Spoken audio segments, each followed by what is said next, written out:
Praise the Lord. പ്രിയമുള്ളവരെ, നമ്മൾ ഈ വീട് നിങ്ങൾക്ക് പരിചയം ഉണ്ടാവുമല്ലോ. നിങ്ങൾക്ക് പലരും കണ്ടിട്ടുണ്ട്. കുറച്ച് നാളുകൾക്ക് മുമ്പ് നമ്മൾ സങ്കടത്തോട് കിട്ട ഒരു വീഡിയോ ആണ്. നമുക്ക് ഈ വീടൊന്ന് ശരിക്കും പറഞ്ഞാൽ കാണാം കേട്ടോ. ഇപ്പം നമ്മൾ കാണാൻ പോകുന്നത്, ഞാൻ പാസ്റ്റർ സജി പള്ളിക്കുന്ന്, ഇപ്പോൾ നമ്മൾ കാണാൻ പോകുന്നത് വലിയ സന്തോഷകരമായ ഒരു കാര്യമാണ്. കണ്ടോ, ഈ ഭിത്തി നിങ്ങൾക്ക് ഓർമ്മയുണ്ടോ? ഈ ഭിത്തിയിൽ ഇവിടെ ഈ വീട് ജപ്തി നോട്ടീസ് പതിപ്പിച്ചിരുന്നതാണ്. ജപ്തി നോട്ടീസ്, അതായത് ഈ വീട് ഏത് സമയവും ജപ്തി ചെയ്ത് കൊണ്ടുപോകുന്ന സാഹചര്യമായിരുന്നു. അതെ, അന്നത്തെ ആ ജപ്തി നോട്ടീസാണ്. എന്തായാലും അതൊക്കെ ഒഴിവാക്കി. നിങ്ങളിത് കണ്ടല്ലോ, 3,10,388 രൂപ നമ്മൾ അടച്ച് ഈ ലോണ് ക്ലോസ് ചെയ്ത് ഈ വീട് പ്രിയമുള്ളവർക്ക് ഇപ്പോൾ സ്വന്തമായിട്ട് ലഭിച്ചിരിക്കുകയാണ്. ഇത് കണ്ടോ, മരമൊക്കെ വീട്, ഇവിടുത്തെ ഷീറ്റെല്ലാം പൊട്ടിപ്പോയിരുന്നു. അതെല്ലാം അവർ മാറ്റിയിട്ടു. പിന്നെ അതുപോലെ തന്നെ ഇവിടുത്തെ ഷീറ്റൊക്കെ മാറ്റിയിട്ടു. അതുപോലെ തന്നെ പുള്ളിക്കാരിക്ക് ഒരു കേൾവിക്കുറവുണ്ടെന്ന് ഞാൻ പറഞ്ഞിരുന്നു. അപ്പോൾ ആ കേൾവിക്കുറവിന് അതിനുള്ള ചെവി കേൾക്കാനുള്ള ഒരു സംവിധാനം വിലയ്ക്ക് വാങ്ങിക്കേണ്ടി വന്നു. അതൊക്കെ വിലയ്ക്ക് വാങ്ങിച്ചു. അങ്ങനെ പ്രിയമുള്ളവർക്ക് ഈ വീട് കിട്ടി. സന്തോഷകരമാണ് ആ കാര്യത്തിൽ. അതിനെക്കുറിച്ച് ഡേയ്സൗരി സംസാരിക്കും. എൻ്റെ ചർച്ചിലെ വിശ്വാസികളാണ്. ഇപ്പോൾ ഞാൻ ലഭിച്ച ആധാരം ഇവരെ ഏൽപ്പിക്കുകയാണ്. അതിനുശേഷം ഡേയ്സൗരി സംസാരിക്കും. ദയവായിട്ട് കേൾക്കണേ. പ്രിയമുള്ളവരെ, ഈ വീടിൻ്റെ ആധാരം ജപ്തി നോട്ടീസ് വന്ന് ഈ ജപ്തിയായ ഈ വീടിൻ്റെ ആധാരം അത് ഡേയ്സ സഹോദരിയെ ഏൽപ്പിക്കുകയാണ്. ദൈവം ധാരാളമായ നില അനുഗ്രഹിക്കട്ടെ. ഇതിനെ സഹായിച്ച ഒത്തിരി പേരുണ്ട്, പ്രാർത്ഥിച്ച ഒത്തിരി പേരുണ്ട്. എല്ലാവർക്കും പ്രത്യേകമായി നന്ദി പറയുകയാണ്. തീർച്ചയായിട്ടും ഞാൻ സഹായിച്ചില്ലായിരുന്നെങ്കിൽ ഇവർക്ക് ആകെ ഉണ്ടായിരുന്ന ഈ വീട് അത് ജപ്തിയിലേക്ക് പോവുകയും സ്വന്തമായിട്ടുണ്ടായിരുന്ന ഈ 7 സെന്റ് ഭൂമി, അത് 7 സെന്റ് അല്ലേ, 8 സെന്റ് ഭൂമി, അത് തീർത്തും അത് നഷ്ടപ്പെട്ടു പോകുമായിരുന്നു. ഈ സാഹചര്യത്തിലാണ് പ്രിയമുള്ളവർ സഹായിച്ച എല്ലാവർക്കും നന്ദിയുണ്ട്. ഡേയ്സൗരി പറയുന്ന കാര്യങ്ങളോടൊന്ന് കേൾക്കണേ. ദൈവം അനുഗ്രഹിക്കട്ടെ. ആമീൻ. ദൈവനാമത്തിന് മഹത്വം ഉണ്ടായിരിക്കട്ടെ. എൻ്റെ വീടിൻ്റെ ജപ്തി സംബന്ധമായിട്ടുള്ള കടങ്ങളുണ്ടായിരുന്നു. എൻ്റെ മോളെ വിവാഹത്തിന് വേണ്ടിയിട്ടായിരുന്നു ഞാൻ ലോൺ എടുത്തത്. ഞാൻ ആദ്യമൊക്കെ തവണകളായിട്ട് പൈസ അടച്ചുകൊണ്ടിരുന്നു. അതിനുശേഷം എനിക്ക് അടയ്ക്കാൻ കഴിയാതെ വന്ന സാഹചര്യങ്ങൾ വന്നു. പ്രിയപ്പെട്ട രോഗത്താൽ ഭാരപ്പെട്ടു. അങ്ങനെ ആയതുകൊണ്ട് എനിക്ക് പണം അടയ്ക്കാതെ പോയി. അങ്ങനെ ഒരു വലിയൊരു കടയായി തീർന്നു.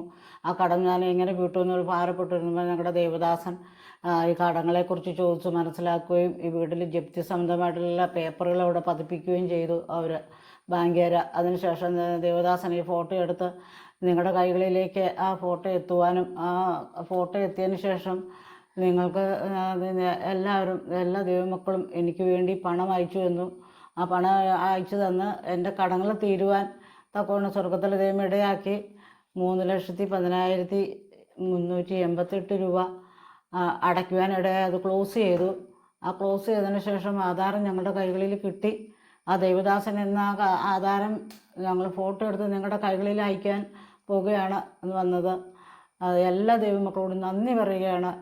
ആദ്യത്തെ ആഴ്ചകളിൽ എനിക്ക് പണം ഒന്നും ലഭിച്ചില്ല. ഞാൻ വളരെ സങ്കടപ്പെട്ടു. എന്നാൽ ദൈവം എനിക്ക് തുടർച്ചയായി എല്ലാവരും എനിക്ക് പൈസ അടച്ചു തന്നു. ആ പൈസ അടച്ചു തന്നതിന് ശേഷം ക്ലോസ് ചെയ്തു. പിന്നെ എൻ്റെ ഇയറിനൊരു തകരാറ് സംഭവിച്ചുകൊണ്ടിരിക്കുമായിരുന്നു. ഒന്നും കേൾക്കാൻ കഴിയില്ലായിരുന്നു. അതിന് ചെറിയൊരു മെഷീൻ 30 രൂപയ്ക്ക് ആ മെഷീൻ 30,000 രൂപയ്ക്ക് എൻ്റെ ചെവിയിൽ അത് വയ്ക്കുവാനിടയായി. ഇത്രത്തോളം സഹായിച്ച എല്ലാ ദൈവദാസന്മാർക്കും ദൈവമക്കൾക്കും നന്ദിയോടെ ഓടാനുകൂടി നന്ദി പറയുകയാണ്. എങ്ങനെ പറയുന്നു, ഒരിക്കലും സ്വപ്നം കാണാൻ കഴിയാത്ത വിധത്തിൽ ദൈവം എനിക്ക് വേണ്ടി പ്രവർത്തിച്ചു. അതിലൂടെ നിങ്ങളുടെ കാര്യങ്ങളിലൂടെ ഞങ്ങൾക്ക് തന്ന ആ വലിയൊരു നന്ദി രേഖപ്പെടുത്തിക്കൊണ്ട് നന്ദിയോടെ സ്തോത്രം ചെയ്യുന്നു. നമുക്ക് ഈ പിന്നെ ലോൺ അടയ്ക്കാൻ സാമ്പത്തികം ഇല്ലാതിരുന്ന സമയത്തുള്ള ആ സമയത്തെ മാനസികാവസ്ഥ എങ്ങനെയായിരുന്നു? എനിക്ക് വളരെയധികം മാനസികാവസ്ഥ ബുദ്ധിമുട്ട് വന്നു. എന്നാൽ സ്വർഗത്തിലെ ദൈവം ഇതെല്ലാം കാണുന്നുണ്ടെന്ന് എപ്പോഴും എനിക്ക് വചനം വായിച്ച് ഞാൻ പ്രാർത്ഥിക്കും പറയും. ഏലിയാവിനെ കാക്കൊണ്ട് പോറ്റിയ ദൈവം ഇന്നും കെരീത്ത തോട്ടിലിരിക്കുന്ന ഏലിയാവിനെ ദൈവം അത് കണ്ടു. ആ ഒരു അവസ്ഥ എൻ്റെ അവസ്ഥകൾ പറഞ്ഞ് ഞാൻ ദൈവത്തോട് പ്രാർത്ഥിച്ചു. എനിക്ക് ആരും തരല്ല, എനിക്ക് ആൺകുഞ്ഞുങ്ങളില്ല, മരുമക്കൾ ആൺപിള്ളേരെന്നുള്ള അവരോട് അങ്ങനെ ഒന്നും ഒത്തിരി ചോദിക്കാൻ പറ്റില്ല. എൻ്റെ കുട്ടികളുടെ കാര്യങ്ങൾ നോക്കണം, എല്ലാ കാര്യങ്ങളും അപ്പോൾ അവരോടൊന്നും ചോദിക്കാൻ പറ്റത്തില്ല.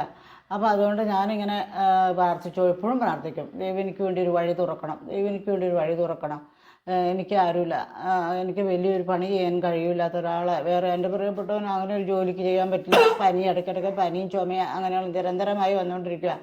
അപ്പോൾ അതുകൊണ്ട് എല്ലാ കാര്യങ്ങളും ഞാൻ തന്നെ നോക്കണം. അപ്പോൾ എനിക്ക് എന്തെങ്കിലും ഒരു വഴി ദൈവം തുറന്നു തരണം എന്ന് പറയാം.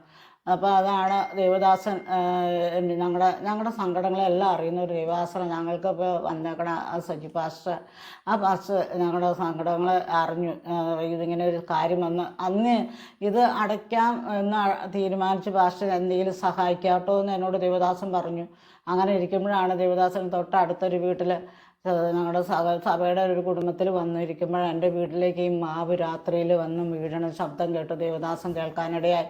ആ സാക്ഷി അറിഞ്ഞു വന്നപ്പോൾ ഇങ്ങനെ മരം വീണ് ഇതിൻ്റെ ഇതെല്ലാം പൊട്ടിപ്പോയാണ് കാണാൻ. അപ്പോഴാണ് കൂടുതൽ ഇതേക്കുറിച്ച് ആഴത്തിലേക്ക് ഇറങ്ങുവാനിടയായി. അപ്പോൾ തന്നെ ദേവദാസൻ എന്നെ വിളിച്ചിട്ട് പറഞ്ഞു, ഞാൻ നിങ്ങളെ സഹായിക്കാം, നിങ്ങളുടെ വീടൊക്കെ തകർന്നു പോയല്ലോ, അപ്പോൾ ഞാനത് ഏതെന്തെങ്കിലും വിധത്തിൽ ഞാൻ ചെയ്യാം എന്ന് തന്നെ ദേവദാസൻ എന്നോട് പറയാനിടയായി. എനിക്ക് വളരെയൊരു സന്തോഷവും സമാധാനവുമായി. അതോടുകൂടിയാണ് എൻ്റെ കടങ്ങൾക്കെല്ലാം ഒരു തിരശ്ശീല. ജപ്തി നോട്ടീസ് കൊണ്ടുവന്ന് ഒട്ടിച്ചപ്പോൾ എന്ത് തോന്നി? ഇങ്ങനെ ബോർഡ് വെച്ചപ്പോൾ അപ്പോഴെന്താ ചിന്തിച്ചേ? എന്ത് തോന്നി? ഈ ബോർഡൊക്കെ കൊണ്ടുവച്ചില്ലേ? ഇത് ബാങ്കുകാർ ഈ ബോർഡ് കൊണ്ടുവച്ചില്ലേ? ഈ ബോർഡ് കൊണ്ടുവച്ചപ്പോൾ അന്നേരം സമയത്ത് നമ്മുടെ വീടിന് മുമ്പിൽ ഇങ്ങനൊരു ബോർഡ് ഇങ്ങനെ കൊണ്ട് വെച്ചപ്പോൾ അന്നുണ്ടായ പ്രയാസം എന്തായിരുന്നു? അന്നുണ്ടായ വളരെയധികം പ്രയാസമായിരുന്നു. അവർ 2-3 പ്രാവശ്യം എന്നോട് വാണിങ്ങി തന്നു, ഞങ്ങൾ എന്തെങ്കിലും ചെയ്യും, നടപടിയെടുക്കും, അതിനെന്തെങ്കിലും എത്രയും പെട്ടെന്ന് പൈസ അടയ്ക്കാൻ. ഞാൻ അവരോടൊക്കെ അന്ന് പറഞ്ഞു, ഞാൻ അടച്ചോളാം, ഞാൻ ഏതെങ്കിലും വിധത്തിൽ കൊണ്ട് അടച്ചാളം, കുറച്ച് അടച്ചാളം. അവർ പറഞ്ഞു, ജപ്തി സംബന്ധമായ ഒരു നോട്ടീസ് അടിച്ചു കഴിഞ്ഞാൽ കുറച്ച് അടച്ചാൽ പറ്റില്ല, അത് അതിൻ്റെ തീരുമാനത്തിലെത്തണം. അത് അങ്ങനെ കുറച്ച് അടയ്ക്കാൻ നിവൃത്തി ഉണ്ടാവില്ല. പിന്നെ നിങ്ങളുടെ പൈസ ഇങ്ങനെ കൂടിയിരിക്കും, നിങ്ങൾ മുതൽ അടയ്ക്കുന്ന പൈസ ഒന്നും ഇല്ലാതെ ആയിപ്പോവും, അതിന് പലിശയുടെ പലിശയായി പോവും, ഞങ്ങളിങ്ങനെ വന്നു പോകുന്നതിൻ്റെ വരെ പൈസ ഞങ്ങൾ പിടിക്കും, അങ്ങനെയൊക്കെ പറഞ്ഞ് എന്നെ വളരെയധികം വിഷമിപ്പിച്ചു. എന്നാലും ഞാൻ ധൈര്യപ്പെട്ടു, ദൈവം ഒരു വഴി കാണിക്കും എന്നുള്ള ഒരു വിശ്വാസത്തോടെ. ഇപ്പോഴും എനിക്ക് വളരെ സന്തോഷം. ഇതുപോലൊരു സംഭവം എൻ്റെ ജീവിതത്തിൽ ഇനി ഉണ്ടായിട്ടും ഉണ്ടാവില്ല. ഇനി ഞാൻ മേലാൽ അങ്ങനെ ഒരു കടത്തെക്കുറിച്ച് ചിന്തിക്കുന്നില്ല. ഇനിയുള്ള വീട്ടിൽ എങ്ങനെയും ജീവിക്കാം. എൻ്റെ കടങ്ങളെല്ലാം ദൈവം, സ്വർഗത്തിലെ ദൈവം മറ്റുള്ളവരുടെ കരങ്ങളിലൂടെ എനിക്ക് എത്തിച്ച എൻ്റെ കടം തീർത്ത ദൈവത്തിന് നന്ദി. എനിക്ക് വേണ്ടി പ്രവർത്തിച്ച എല്ലാ ദൈവമക്കളെയും ഞാൻ പ്രാർത്ഥിക്കുന്നുണ്ട്. ഞാൻ അവരെല്ലാവരും എനിക്ക് തന്നത് മുഖാന്തരം അവർ സമൃദ്ധിയായി അനുഗ്രഹിക്കണമേ എന്ന് ഞാൻ അവരോട് ദൈവത്തോട് എന്നും പ്രാർത്ഥിക്കാം. എനിക്ക് വളരെ കടപ്പാടും നന്ദിയുണ്ട് എല്ലാവരോടും. എൻ്റെ ദൈവശാസ്ത്രനും സഭയ്ക്കും എല്ലാവർക്കും നന്ദി അറിയിക്കുകയാണ്. നമ്മളെ ഇതിനെ 30 പേരാണ് ഇതിനെ സഹായിച്ചത് അല്ലേ? അതെ, 30 പേരാണ്. 30 പേരെ സഹായിച്ചത്. എനിക്ക് സന്തോഷമുള്ളത് ഈ 30 പേരുടെയും പേര് എന്ന് പറയുമ്പം എനിക്ക് പൈസ അയച്ചെന്നുള്ള ഇത് ആരെനിക്ക് അയച്ചു തന്നാലും ഞാൻ ഉടനെ ആ വീട്ടുകാർക്ക് അയച്ചു കൊടുക്കും, പേരും വിവരങ്ങളും ഒക്കെ. അപ്പോൾ ഈ 30 പേരാണ് ഇതിനു വേണ്ടി നമ്മൾ സഹായിച്ചത്. ഈ 30 പേരുടെ വിഷയങ്ങൾ ഇന്നും എല്ലാ ദിവസവും പ്രാർത്ഥിക്കുന്നുണ്ട് എന്ന് കേൾക്കുമ്പോൾ ഒത്തിരി സന്തോഷമുണ്ട്. പേരെഴുതി വെച്ചിട്ടുണ്ട് എല്ലാ ദിവസവും പ്രാർത്ഥിക്കുന്നത്. എല്ലാ പ്രിയമുള്ളവരെയും ദൈവം ഒത്തിരി അനുഗ്രഹിക്കട്ടെ. നമുക്കൊരിക്കൽ കൂടെ സഹായിക്കാനും ഒരാളുടെ കൂടെ കണ്ണുനീരി ഭൂമിയിൽ തുടയ്ക്കുവാനും ഒക്കെ ദൈവം അനുഗ്രഹിച്ചു. ഒരാളുടെ അല്ല, പ്രിയ പീറ്റച്ചായൻ, ഡേസി സഹോദരി, ദൈവം അവിടെ കണ്ണുനീര് തുടയ്ക്കാൻ തക്കവണ്ണം ദൈവം അനുഗ്രഹിച്ചു. എല്ലാവർക്കും നിങ്ങളുടെ പ്രാർത്ഥനയ്ക്കും സഹായത്തിനും എല്ലാറ്റിനും നന്ദി പറയുകയാണ്. ഏകദേശം 5 ലക്ഷം രൂപയോളം പ്രിയമുള്ളവരെ അയച്ചു കൊടുത്തു. എല്ലാറ്റിനും നന്ദി. ദൈവം ധാരാളമായി നിലവിൽ അനുഗ്രഹിക്കട്ടെ. ഞാൻ പാസ്റ്റർ സജി പള്ളിക്കുന്ന്.